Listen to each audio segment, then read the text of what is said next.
Boa noite, galera. Mais uma vez aqui com vocês, falando a respeito do Jesus histórico, o começo do cristianismo e o cristianismo primitivo, né?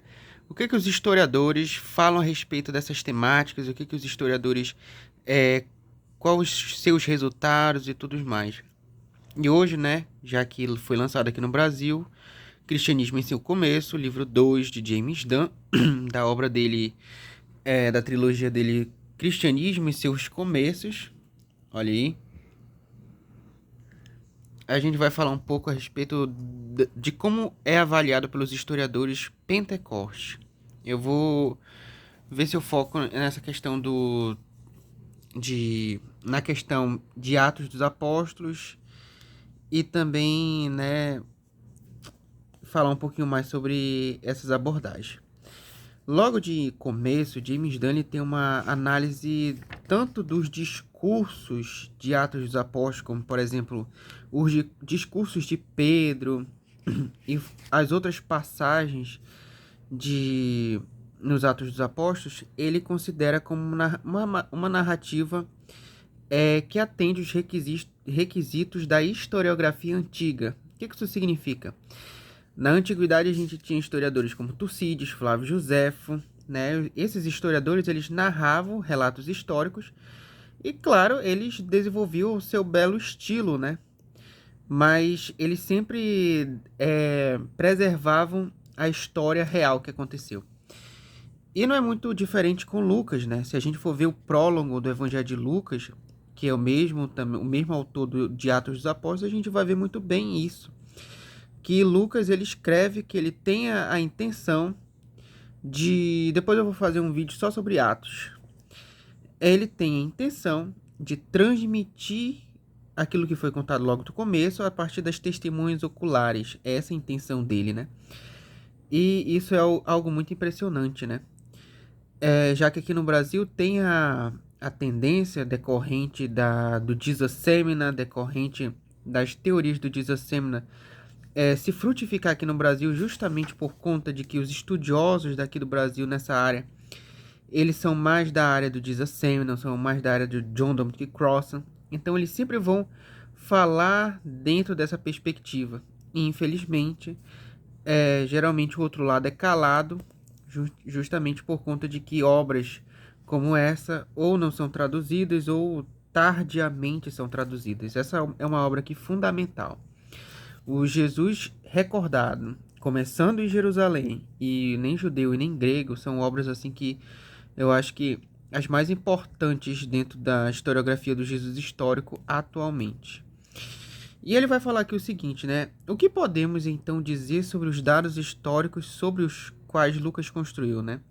E ele vai falar, ele vai ressaltar o testemunho de Paulo, é uma confirmação do testemunho de Paulo também.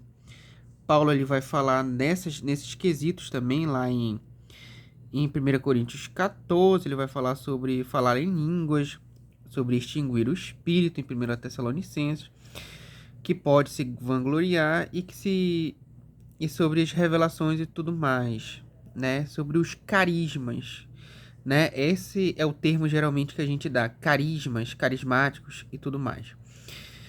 Essa obra do James Dunn, falando já que eu falei aqui de Paulo, ela também vai falar sobre as cartas de Paulo e vai se aprofundar muito na obra de Paulo, né?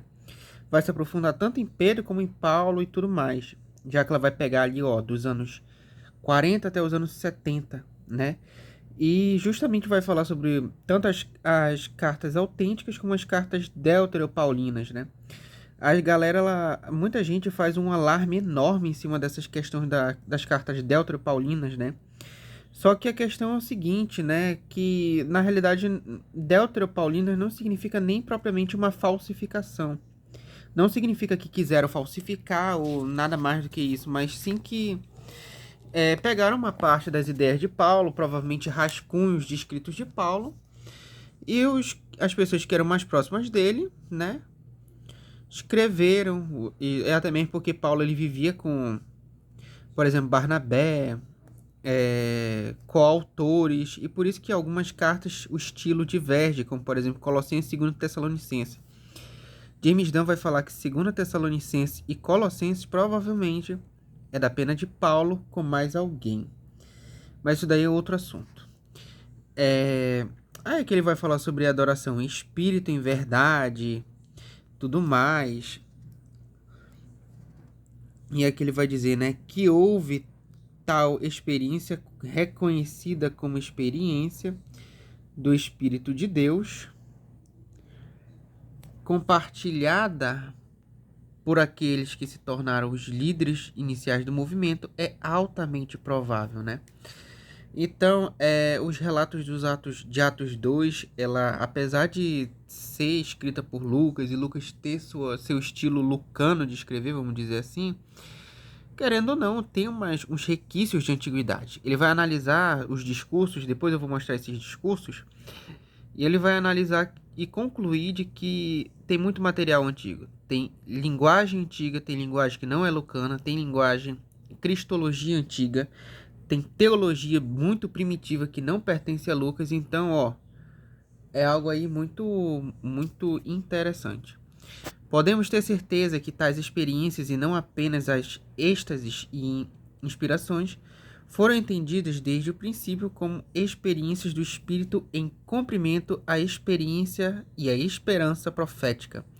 A ênfase inicial de Lucas no Pentecoste como cumprimento da promessa do Pai, a promessa do Espírito, não é de alguma forma apenas sua ou de sua ênfase distinção lucana. Ali vai fazer esses paralelos aqui, tudo mais e tal. Aí eu vou já avançar. Aí ele tem outro autor aqui que conclui: permanece como provável núcleo histórico que o poder do Espírito foi experimentado na comunidade primitiva.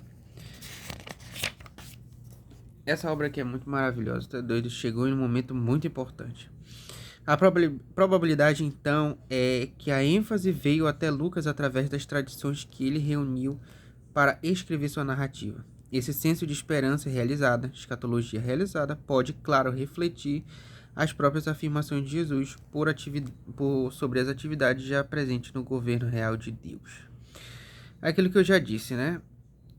Lucas, ele tem provavelmente uma tradição bem antiga por trás e ele desenvolve com seu estilo, né? Depois eu vou falar a respeito do estilo lucano e tal. Mas onde esse primeiro êxtase em massa aconteceu? Provavelmente em Jerusalém, né? Conforme nossas fontes vão falando e tudo mais, conforme o que nós temos das fontes, né? Que Atos fala, foi em Jerusalém, né? Ali em Jerusalém estava cheio de judeus na época, né? Judeus vindos da diáspora por conta justamente da Páscoa, né? E o Pentecoste é um feriado perto da Páscoa, uma festa perto da Páscoa e tudo mais. A Judéia, Jerusalém, estava cheia de judeu, né?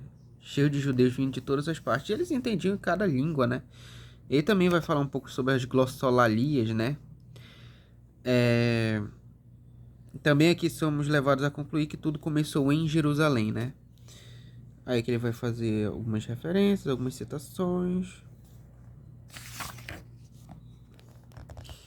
E quando? Duas considerações nos levam a colocar o Pentecostes após a crucificação de Jesus. Uma é que a escala de tempo nos primeiros anos poder ser esboçada com certo grau razoável de confiança. Paulo deve ter se convertido dentro de 2 ou 3 anos após a morte de Jesus. Mas nos meses anteriores à conversão de Paulo, temos que imaginar o período coberto por Atos 2 a 8, incluindo a perseguição à nova seita. Ele vai concluir aqui, né? Primeiro êxtase em massa, em algum momento, por volta do relato de Pentecoste Lucas.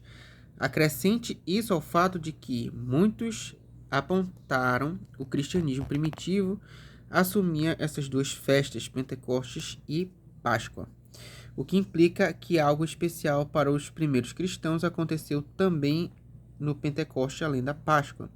Além disso, a festa de Pentecostes fornece outro ponto de resolução ou convergência para uma das principais anomalias por trás do relato de Lucas. Refiro-me à tradição das aparições da ressurreição na Galileia, não apenas em Jerusalém, como narrou Lucas. Pois o Pentecoste era a grande festa da peregrinação para os judeus, seguindo a Páscoa. Na verdade, ela era o clímax do período festivo da Páscoa. A festa de Pentecostes que se seguiu à ressurreição de Jesus era um momento óbvio para essa expectativa realizar-se. Aí, aqui. Tal resultado seria suficiente para resolver a anomalia das aparições na Galileia, bem como em Jerusalém. Poderia explicar, por exemplo, porque Lucas foi capaz de ignorar aquelas como fez, no caso de as aparições da Galileia não fizerem nenhuma diferença para o foco principal da narrativa de Lucas. A conclusão de que o evento que Lucas narrou em seu relato de Atos 2 realmente aconteceu no Pentecostes, após a Páscoa da execução de Jesus, tem uma sensação histórica surpreendentemente substancial. Se a ascensão começou como a última aparição da ressurreição, então Pentecostes começou na primeira experiência cristã do Espírito. Ele vai concluir ele no final, vou mostrar que o cristianismo logo no começo, né, ainda em Jerusalém, ela era a religião do Espírito, era a religião que se manifestava através do Espírito Santo, né? O cristianismo primitivo atraiu para si muito rapidamente um grande número de adeptos convertidos. A perseguição de Paulo, 3 anos após a morte de Jesus, é a confirmação suficiente de que a nova seita logo foi vista se tornando muito popular, ameaçadoramente influente. Mesmo que os números de Lucas em capítulo 2, versículo 41 e 4:4 precisem ser descontados, como acontece com quase todas as estimativas antigas, o rápido crescimento do novo movimento é um fato histórico substantivo que ele não pode ser desconsiderado. Sendo assim, a explicação histórica mais óbvia para esse rápido crescimento não se dá com alguma transição oculta para o alcance evangelístico, sem qualquer estímulo adicional. Um outro autor que vai também trabalhar bastante sobre o motivo de que os cristãos cresceram tão rapidamente após a Páscoa é o Dale Ellison, que eu vivo citando aqui. Ele escreveu Ressuscitando Jesus, em 2005, um outro livro mais atual, A Ressurreição de Jesus, 2021, e ele tem uma abordagem muito... Ele não é nem cético e nem descrente, e nem cético e nem crente, né? Ele vai trabalhar como historiador e ele fala, né? O principal motivo que o cristianismo turbinou foi por conta da ressurreição. Não tem outro motivo aparente. Gesa Vermes também vai concluir a mesma situação lá em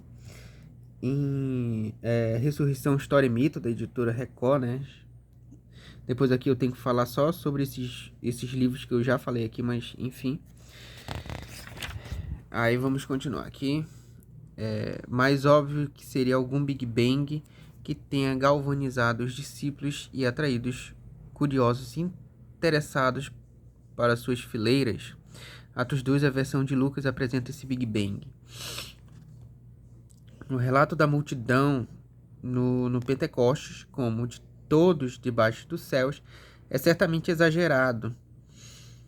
Aí é que ele vai falar, né, gente? Ele vai falar a respeito de onde que Lucas ele tirou esse número e de onde ele tirou tanta gente assim, né?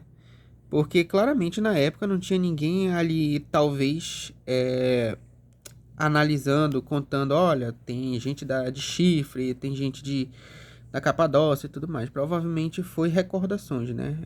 As pessoas foram recordando e tudo mais, e aí, olha que legal e tal. Paralelos da história da religião também podem sugerir um fundamento histórico para o relato de Lucas sobre aqueles cheios do Espírito Santo, que falaram em línguas estrangeiras desconhecidas. O pentecostalismo primitivo, por exemplo, produziu muitos relatos de indivíduos que ouviram aqueles cheios do Espírito falando em línguas desconhecidas pelos falantes, mas conhecidas por alguns ouvintes. O interesse sobre tais relatos é que eles são exemplos modernos da tradição oral. Tais relatos notoriamente difíceis de rastrear. Eles geralmente chegam ao inquiridor em segunda ou terceira mão. A questão é que tais relatos eram bastante comuns no movimento do século XX, em que se assemelha ao relato de Lucas. Aquele é inteiramente possível que Lucas tenha ouvido tais relatos a respeito de Pentecostes e até mesmo que durante suas indagações ele tenha encontrado indivíduos que afirmaram que ouviram no dia de Pentecostes, de fato eram línguas estrangeiras, né? Aí ele vai falar sobre essa questão de glossolalia, né? Porque eu também tenho essa visão também. No meio católico recente, né? A gente tem a manifestação da renovação carismática católica, né? E a renovação carismática, ela pega muito, vem muito com essa cultura de Pentecoste, muito com essa falar em línguas, dons carismáticos e tudo mais. Eu, particularmente, eu não tenho muito, não tenho muita aprofundamento para falar disso, né? Mas eu acho que a glossolalia real, né? Pelo menos que a mais real e mais pura que a pessoa ela pode entender é justamente as línguas estrangeiras, conforme foi visto, né, em Atos 2, porque Etiola, Catamo, Labachuras, não sei, né? Enfim. Portanto, certamente Portanto, certamente não podemos descartar aqui a probabilidade de Lucas ter recebido relatos sobre, ou mesmo daqueles que, presentes no evento de Pentecoste, afirmaram ter ouvido os primeiros discípulos falando em nossas próprias línguas. Podemos questionar se Lucas foi sábio em aceitar tais relatos ao pé da letra. O que não podemos é simplesmente concluir que Lucas inventou todo o relato. Olha, uma admissão de James Dunn muito impressionante, muito maravilhosa. Olha aqui, ó, conclusão. O que encontramos então, ele vai fazer o resumo. Então, no relato de Lucas sobre o primeiro Pentecoste cristão, ou por meio dele, é a memória compartilhada da explosão inicial da renovação espiritual, o entusiasmo que levou o movimento que tornou o cristianismo. O fato de o evento ter ocorrido na própria Jerusalém é muito provável. E na época da festa de Pentecoste após a morte de Jesus é bastante provável. É mais provável que tenha tomado a forma dos discípulos centrais, desfrutando de uma experiência de êxtase espiritual, incluindo o fenômeno de glossolalia, muito possivelmente ouvida por alguns em sua língua natal. E isso resultou em muitos judeus locais, incluindo aqueles que haviam retornado da diáspora, se apegando ao movimento dificilmente pode ser contestado. Mais importante de tudo é que o cristianismo embrionário, essa experiência foi sem dúvida um fator importante para garantir que o cristianismo de primeira geração se estendesse como essencialmente um movimento do Espírito de Deus, como o cumprimento da antiga esperança profética do povo de Israel, renovado pelo Espírito e sobre quem o Espírito foi derramado, para inspirar o louvor da profecia e testemunho da conduta. Aí ele vai concluir: Pentecostes nunca deve nos permitir esquecer que o cristianismo se entendia em primeira instância como a religião do Espírito. Então, gente, por exemplo, só para dar uma contribuição a mais, né? Joaquim Jeremias, lá em Teologia do Novo Testamento, ele fala muito ele vai pegar desde o Antigo Testamento, né? Na época de Jesus, havia o pensamento de que o Espírito Santo teria se apagado, né? E por conta da idolatria e tal, e o Espírito se apagou e só se comunicava com o povo através de ecos e tudo mais. E quando Jesus aparece, é por isso que ele vem falar dessa situação de blasfemar contra o Espírito Santo. O que é blasfemar contra o Espírito Santo? É justamente a pessoa que ignora a existência do Espírito Santo, se fecha para a ação do Espírito. E é justamente isso que se fala. Não é questão de xingar o Espírito Santo e tudo mais. O pecado sem perdão é tu se fechar para o Espírito Santo. Fingir que ele não existe, fingir que ele não se manifesta, né? A gente vê em Atos dos Apóstolos que desde o começo do cristianismo é o Espírito Santo que se manifesta através dos apóstolos, ele que dá entendimento, ele que dá palavras na boca dos apóstolos para anunciar. Isso é muito maravilhoso, né? Que eu sou católico, né? Então isso daqui para mim é muito importante, porque ele vai até concluir: Pentecoste nunca deve nos permitir esquecer que o cristianismo se entendia, em primeira instância, como uma religião do Espírito, né? Eu acho que isso bate um pouquinho, né? Pelo menos na minha visão, com a sola escritura, né? Ah, todo respeito, né? Os irmãos protestantes gostam muito e tal. Mas eu não concordo muito com sola escritura, né? Eu acho que somente a escritura. Nos primeiros cristãos, eles viviam do. Aqui da. Eles eram a religião do espírito, né? Eles viviam também da tradição oral. Eles baseavam a fé dele nas autoridades dos apóstolos, principalmente Pedro e Paulo, né? E depois até mesmo com os episcopos e diáconos, que vieram sucessivamente. A gente vê em Filipenses, também Atos dos Apóstolos, os presbíteros. E é isso, gente. É isso que eu tenho a contribuir aqui. É isso, adquira um livro da editora Paulo, se você tem condição de adquirir, você não vai se arrepender. É isso, valeu, boa noite.